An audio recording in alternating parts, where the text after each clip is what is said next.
राष्ट्रबोध ही एक लक्ष्य हो। गिरीश पंकज, रायपुर। राष्ट्रबोध, राष्ट्र प्रेम, राष्ट्रीयता, देशभक्ति, राष्ट्रीय अस्मिता, ये ऐसे महान शब्द हैं जिनको आत्मसात करके कोई भी राष्ट्र शिखर पर खड़ा रह सकता है। परतंत्रता से स्वतंत्रता की लंबी लड़ाई हमने इन्हीं शब्दों को आत्मसात करके लड़ी थी और स्वतंत्रता के सूर्य का वरण किया। पर आज हमारी स्थिति क्या है? धीरे धीरे राष्ट्रबोध कम हुआ है और कम होते जा रहा है। यह गंभीर चिंता की बात है। महान कवि गया प्रसाद शुक्ल स्नेही की पंक्तियां हैं, जो भरा नहीं भावों से, बहती जिसमें रसधार नहीं, वह हृदय नहीं है पत्थर है, जिसमें स्वदेश का प्यार नहीं। जब देश से प्यार ना होगा, अनुराग ना होगा, स्नेह ना होगा, तब हम राष्ट्र विरोधी बातें करके अपने को प्रगतिशील सिद्ध करने की कोशिश करेंगे। जब तक हम अपने देश को अपना नहीं समझेंगे, इस मिट्टी से अपना गहरा नाता नहीं बनाएंगे, तब तक देश प्रेम विकसित नहीं होगा। राष्ट्र के प्रति हमारा बोध तभी विकसित होगा जब हम इस धरती को अपनी माँ समझेंगे। राष्ट्र से हमारा संबंध भौतिक ना होकर भावनात्मक होना चाहिए। पर इस मर्मम बाजारू समय में हमने राष्ट्रबोध को, राष्ट्रवाद को लगभग समाप्त कर दिया है। शेष कुछ लोग राष्ट्र की चिंता करते दिखते हैं। अगर आप राष्ट्रवाद या राष्ट्रबोध की बात कर रहे हैं तो हो सकता है आपको किसी दल या संकुचित विचारधारा का समझ लिया जाए। स्वामी विवेकानंद ने कहा था, जननी जन्मभूमिश्च स्वर्गादपि गरीयसी। स्वर्ग से सुंदर वह धरती है जिस पर हमने जन्म लिया है, इसलिए वह हमारी माँ भी है। हम लोगों ने तो जीवनदायिनी गंगा को भी माँ कहा, गाय को भी गौमाता के पद पर प्रतिष्ठित किया, क्योंकि उसका दूध पीकर हम बड़े होते हैं और आजीवन ही उसका दूध पीते रहते हैं। हमने प्रकृति से संबंध स्थापित किया, नदी पर्वतों को पूजा, इसलिए हम पूरे विश्व में अलग राष्ट्र हैं। इसलिए हम विश्व गुरु कहलाते रहे, क्योंकि हमारी सोच सबसे अलग रही। पर अब हम कुछ अधिक आधुनिक हो गए हैं और सच में पथभ्रष्ट हो गए हैं। स्वामी विवेकानंद ने मद्रास में जो अपना अंतिम व्याख्यान दिया था, वह भारत के भविष्य को लेकर ही था। वह बहुत लंबा व्याख्यान है। उसका एक अंश यहाँ दे रहा हूँ, जिसमें वे कहते हैं, यह जननी मातृभूमि ही मानो तुम्हारी आराध्य देवी बन जाए। इस आधी शताब्दी के लिए अपने मस्तिष्क से अन्यान्य देवी देवताओं को हटाने में भी कुछ हानि नहीं है। अपना सारा ध्यान इसी एक ईश्वर पर लगाओ, देश को जगाओ, जाति को जगाओ, इसी में उस परम ब्रह्म परमात्मा को देखो। सर्वत्र उसके हाथ हैं, सर्वत्र उसके पैर हैं और सर्वत्र उसके कान हैं। समझ लो कि अन्यान्य देवी हैं। मैंने भी कभी लिखा था, हो सकता है मेरे अचेतन मन में स्वामी विवेकानंद का चिंतन ही समाया हुआ हो। राष्ट्र की आराधना ही लक्ष्य हो इंसान का, बाद में पूजन करेंगे हम किसी भगवान का। देश की निंदा करे जो है अधम पापी वही, अंत होना चाहिए अब ऐसे हर नादान का। क्रांतिकारी राम प्रसाद बिस्मिल का नाम किसी अभागे ने ही ना सुना होगा। बलिदान कौन भूल सकता है उनका। उनके मन में अपनी मातृभूमि के लिए अद्भुत प्रेम था। उनकी एक अमर रचना यहाँ दे रहा हूँ। मातृभूमि तेरी जय हो, सदा विजय हो, प्रत्येक भक्त तेरा सुख शांति कांतिमय हो। अज्ञान की निशा में, दुख से भरी दिशा में, संसार के हृदय में तेरी प्रभा उदय हो। तेरा प्रकोप सारे जग का महाप्रलय हो, तेरी प्रसन्नता ही आनंद का विषय हो। वह भक्ति देकी बिस्मिल सुख में तुझे ना भूले, वह शक्ति देकी दुख में कायर न यह हृदय हो। मातृभूमि का जय घोष लगाने वाली पीढ़ी अब नहीं दिखती। हाँ, मातृभूमि के टुकड़े टुकड़े करने वाले कुछ लोग नायक बन रहे हैं।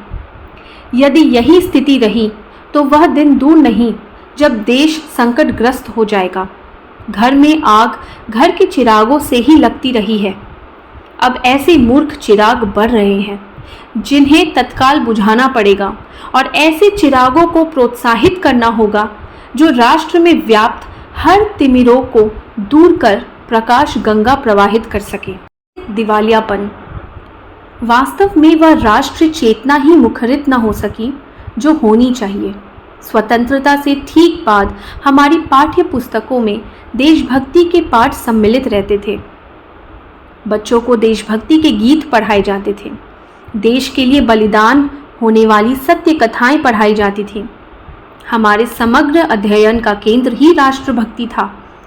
पर जैसे जैसे हम ग्लोबल बनते आए या बनाए जाते गए, वैसे वैसे हमारे पाठों से देश और देशभक्ति लुप्त होती चली गई।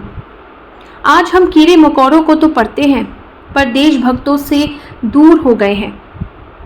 ऐसे में बच्चों के मन में राष्ट्रबोध जगे तो जगे कैसे? जब बच्चा बचपन से ही राष्ट्र के बारे में सोचेगा, समझेगा, तभी तो उसके मन में राष्ट्र अनुराग होगा। मानसिक दिवालियापन का इससे बड़ा उदाहरण और क्या हो सकता है कि प्रगतिशील बनने की रौ में हम ग से गधा पढ़ाने लगे और ग से गणेश को विसर्जित कर दिया। अपनी अस्मिता को तिलांजलि देकर हमने अपनी पीढ़ी को जड़ से काट दिया। मस्तिष्क में सांप्रदायिकता भर दी और इस संतान राष्ट्र को सघन जन्मे राष्ट्र की श्रेणी में रख दिया। राष्ट्र कवि गुप्त जी को याद करते हुए कहना चाहता हूँ, हम कौन थे, क्या हो गए और क्या होंगे अभी। आओ विचारे आज मिलकर ये समस्याएं सभी। परतंत्र काल में लोग देशभक्त होते थे, देश पर मर मिटने को तत्पर रहते थे। हमारे शहीदों ने यही कहा था कि हम भले ही मर जाएं, किंतु हर बार इसी देश में हमारा जन्म हो। महान देशभक्त क्रांतिकारी भगत सिंह के उस पत्र को याद करें जिसमें वे प्रारंभ करते हैं वंदे मातरम से और समापन करते हैं भारत माता की जय से। भारत माता की जय का संकल्प लिए बिना यह देश आगे नहीं बढ़ सकता। आज देश में जो उदारवादी हवा भर रही है, उसे देखकर भय होता है कि यदि यही गति रही तो आने वाले समय में भारत में राष्ट्रवादी शक्तियां समाप्त हो जाएंगी। आचार्य विनोबा भावे भी जय जगत की बात करते थे। जगत की जय हो, पर उन्होंने कभी भी देश से विमुख होने की बात नहीं कही। अलगाववादी शक्तियां बढ़ रही हैं। आज देश में ही अलगाववादी शक्तियां बढ़ रही हैं। पिछले दिनों ही दिल्ली के जवाहरलाल नेहरू विश्वविद्यालय में राष्ट्र विरोधी नारे गूंजे। वे नारे भारतीयों ने लगाए, पाकिस्तान से आए छात्रों ने नहीं लगाए। सोचिए, आज़ादी के 70 साल तक पहुंचते पहुंचते हमारी युवा पीढ़ी किस अराजक मानसिकता का शिकार हो गई है। राष्ट्रबोध नहीं होने का ही परिणाम है कि नई पीढ़ी को देश की परंपरा और संस्कृति से कोई लगाव नहीं रहा। वह नग्न होकर विचरण करने को अधिकार समझती है, वर्ज्य आचरण करना चाहती है।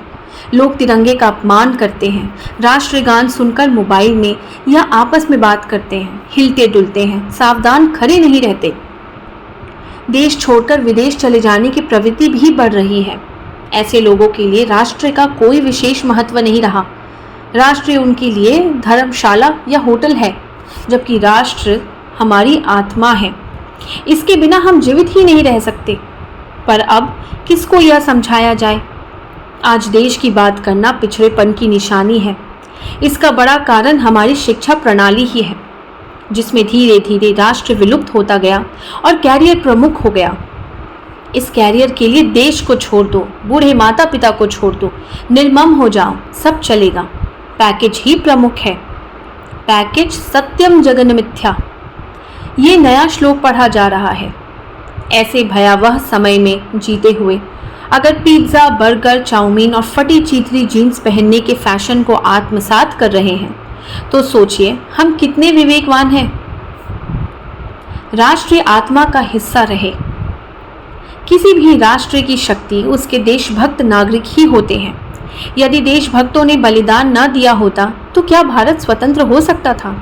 वह राष्ट्रबोध ही था जिसने चेतना जगाई। तत्कालीन युवा पीढ़ी ने अपने भविष्य को दांव पर लगाकर देश को स्वतंत्र कराने का संकल्प किया।